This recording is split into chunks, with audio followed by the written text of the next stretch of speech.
What's up, NFL fans? I'm Tate Bessie with DTD TV. I'm here to bring to you my top 10 Offensive Rookie of the Year candidates. We'll spend more time on the top 5 than the bottom 5, and I'll bring to you 3 betting sleepers as well. By the way, sorry to have my whole face covered by a microphone, but this is the best I can do right now to get you the best audio quality.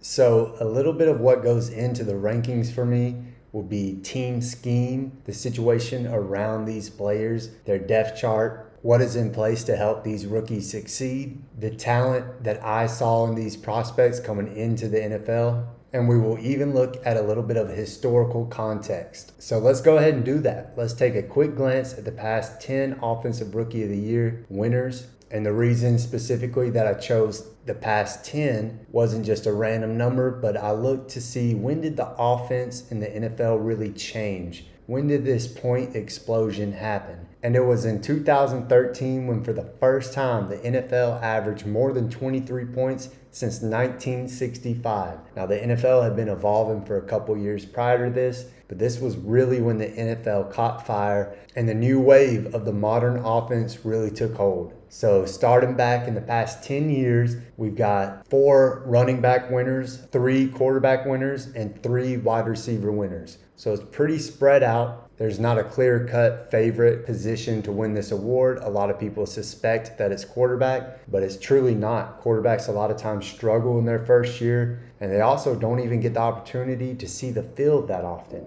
Also, you'll notice there's no tight end or offensive lineman. These guys rarely win the award, and even though I think there's some tremendously talented tight ends and offensive linemen in this draft class, I just don't think there's a very high chance that they will win this award. But now, with a little bit of that historical context, let's go ahead and look to my number 1 player, and that is Bijan Robinson. This is the clear-cut number 1.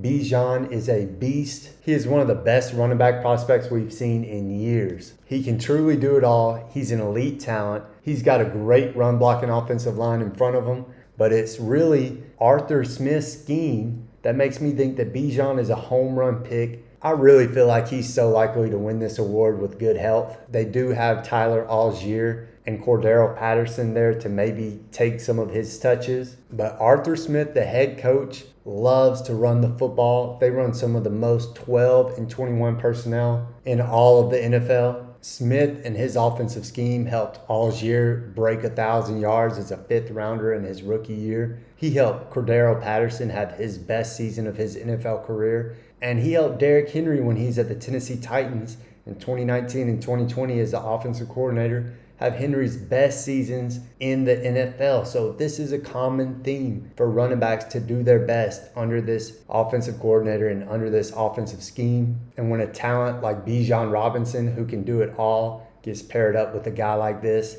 I think the sky is the limit. I think he could be one of the best statistical running backs in the NFL right away. And I see him as a huge favorite to win this award. Now, number 2 on my list is Bryce Young, who I thought was the best player coming into this draft. He's a phenomenal talent at the quarterback position. He can really make some magic happen. I think Bryce can make all the throws. I think he can thrive even in a bad situation. At Alabama, he did not have the most elite offensive line that Alabama is used to, or the most elite wide receiver cast, but he knows how to throw people open. And he knows how to make throws that are considered NFL open, which is tight window throws. So I could see Bryce Young doing enough to win this award. I think he'll likely start from week 1, which is huge for quarterbacks to be able to win this award. But even though he is talented and he makes those around him better, it's still a rough situation in Carolina. They got rid of their top receiver talent, and I do not like the receivers that he's working with right now. You got Terrace Marshall. He's okay. He's still a young guy. You got DJ Chark and Adam Thielen, who's really aging. And I'm just not sure how much juice he has left in the tank. And you've got Jonathan Mingo, a rookie that I did like. I saw him as a starter in learning. But this is not an ideal receiving cast. You think about some of the quarterback winners in the past 10 years. Justin Herbert had Mike Williams and Keenan Allen. And then you think about the other 2 quarterback winners. It's Kyler Murray and Dak Prescott, who offered a lot as rushers. Prescott had 6 touchdowns rushing the ball, and we all know what kind of sweet feet Kyler Murray has. He can make you miss. He's so fast, and he really produced a lot on the ground. I just don't see that from Bryce Young. Young does have good feet. He's creative, but I think it's too much of a risk for him to run around too much, and I imagine that the Panthers coaching staff will tell him that because he is a tiny dude. Murray was a pretty small guy, but he's actually very thick. He's muscular and rocked up, and he's just got a very different body type than Bryce Young. And there's no question Dak Prescott is much bigger overall. So I don't imagine Bryce Young is going to offer the same thing that those two guys had. And he definitely doesn't have the weapons that Justin Herbert had to throw to. So I think he's really fighting an uphill battle. But he is talented enough, and he is in a decent enough situation that number 2 on my list was clear for me. Now, the third player on my list is one of the players that I'm most excited to see in the entire NFL this year, and that is offensive weapon that headed to the Detroit Lions, Jamir Gibbs. Now, I say offensive weapon for 2 reasons. The skill set that Gibbs brings with his blazing speed, his incredible finesse as a route runner out of the backfield, and his consistent, trusty hands makes him a valuable asset all over the field. But the second reason I say that is because of offensive coordinator Bijan Johnson. Now let me remind you, Bijan Johnson made Amon-Ra St. Brown one of the best receivers production-wise in the NFL last year. And he also even had Penei Sewell going in motion, flattening defenders on the edge, and catching a pass. So Ben Johnson is incredibly creative, and he will find a way to get the ball in Gibbs' hands. And looking at past Offensive Rookie of the Year winners, one that comes to mind is Alvin Kamara. I think Gibbs could have a similar season to Kamara. Kamara only had 120 rushes, but he averaged 6.1 yards per attempt.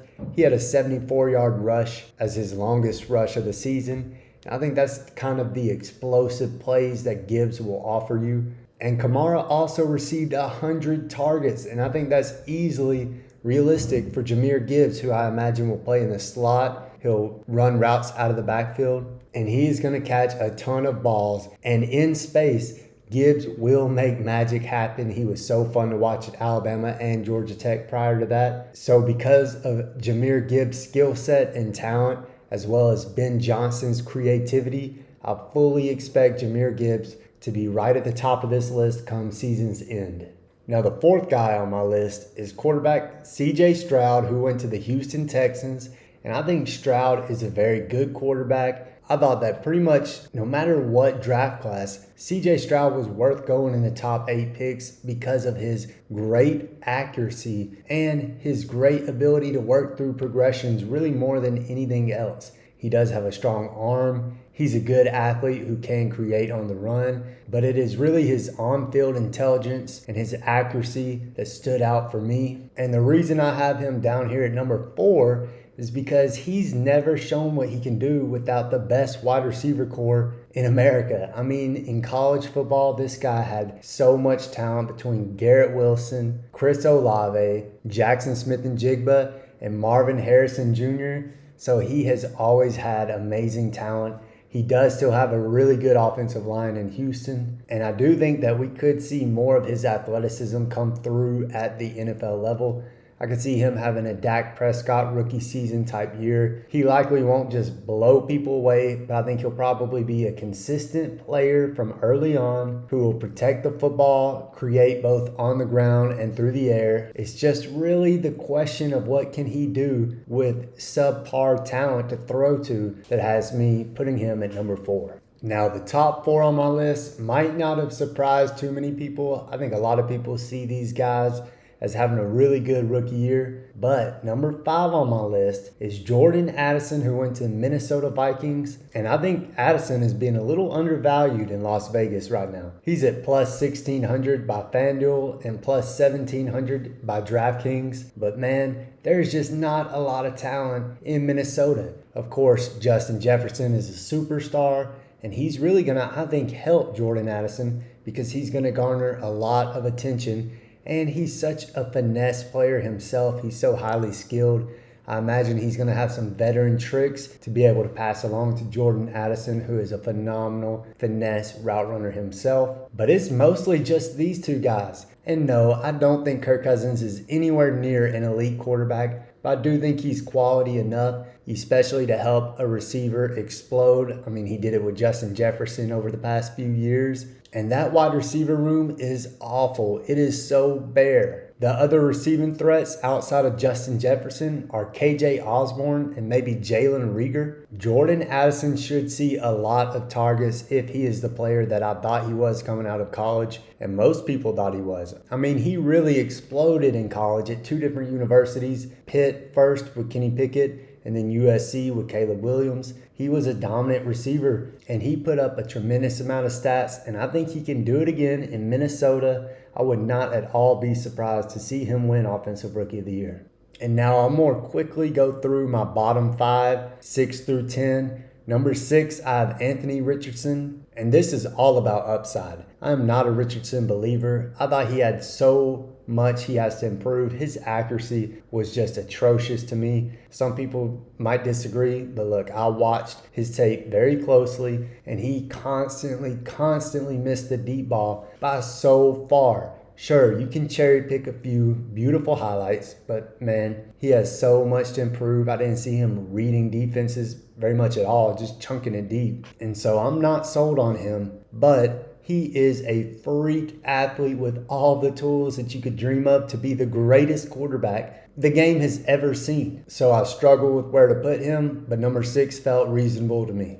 Number 7 is Jackson Smith-Njigba, and I think JSN is the best wide receiver in this draft class. I think he ended up in a phenomenal place for his career, for his growth, for him to help a team. But I just don't see him racking up the stats his first year. Geno Smith loves to stretch the field. He's got Tyler Lockett and DK Metcalf to do that. And JSN is a beast working underneath. So I just don't see him getting as many targets as maybe a Jordan Addison or even a Jamir Gibbs. But number 7 felt right for JSN. Number 8 is Will Levis, and I loved Levis coming out. I had a lot more belief in him than most people. I think he performed about as well as you can ask him to, considering how terrible that talent was around him. He had no receivers that could get open. His offensive line was atrocious, and he was constantly under pressure. Matter of fact, he was under pressure 38% of the time. That was second most in college football. But he was a tough quarterback who fought through injuries. He had a better junior season than senior season, and his highlights looked beautiful. I did feel like he read the field better than Anthony Richardson, and I felt like he was a far more accurate passer than Anthony Richardson. So to me, I thought he was much better overall. But the reason I have him lower than Richardson is because I think Ryan Tannehill and the fact that Levis was a second-round pick is really going to hold back Levis getting onto the field early on. And now, number 9 on my list is one of my guys. I absolutely love this player.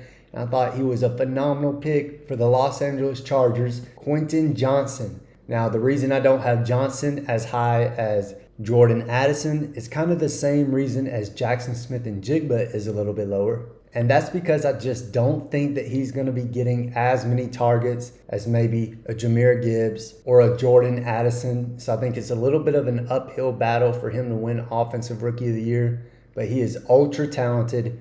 He can create something small into a huge play. He is a massive vertical threat that this team desperately needed. But even more so, I think it's what he does underneath and creating a slant into a 50-yard gain that really excites me. And I can't wait to see what he does with the Chargers. He is the 9th player on my list.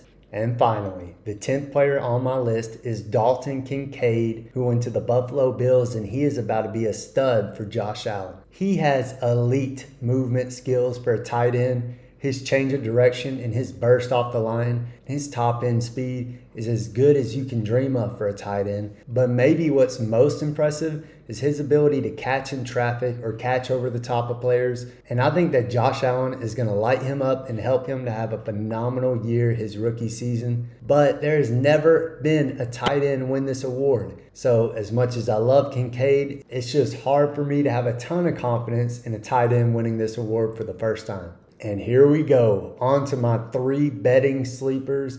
I've been really looking forward to talking about these guys. I think they're being massively undervalued in Las Vegas. And let me be clear, these guys are not on my top 10. So I don't think they're shoo-in to win the award. This is more so if you want to bet $1 or $5, just something for fun. Throw a little bit on a long shot. Who you think does have a ton of talent?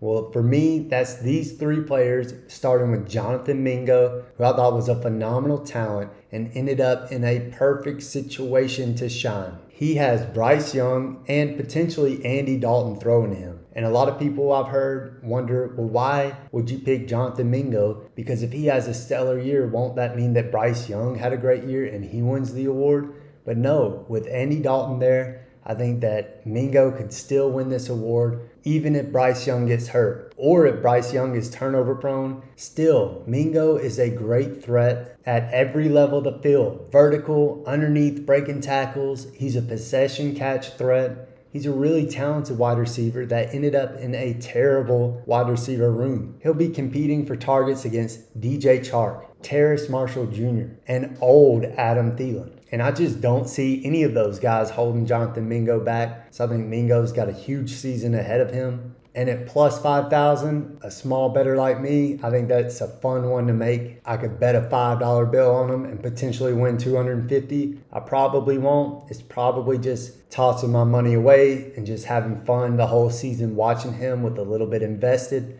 But there is a chance that it could pay out big. Next is Eric Gray for the New York Giants, and you might be wondering, why the heck would I pick a running back who sits behind Saquon Barkley? Well, there's multiple reasons. For one, Saquon might not even play this year. He's currently holding out for a bigger contract, a long-term contract, and the reports are that he is willing to hold out all season long. But you know what? Even if he gets his contract and he shows up, I still love Eric Gray in this offense. I think he could be like a Kareem Hunt, a great number 2 who catches the ball a ton out of the backfield. But also Saquon Barkley is known to get injured. He's been injured so many times throughout his college and NFL career. And I think Eric Gray is supremely talented at running through the tackles, and he should make an immediate impact through the air. So I think Eric Gray at plus 10,000 is a really fun bet. Again, you could throw $5 on that and win $500. So no, he's probably not going to win it. He's not in my top 10, but it's a fun investment for me and someone that loves these long shots. And finally, the last sleeper and the last rookie that I want to talk about in this video is Dwayne McBride, who just went to the Minnesota Vikings, who also just cut their star running back Dalvin Cook. Dalvin Cook's a free agent. Alexander Mattison is leading the charge for this Vikings offense. And I just don't think Alexander Mattison is that good. He had a solid first 3 years in the NFL, but last year and the year before, he averaged just 3.7 and 3.8 yards per attempt.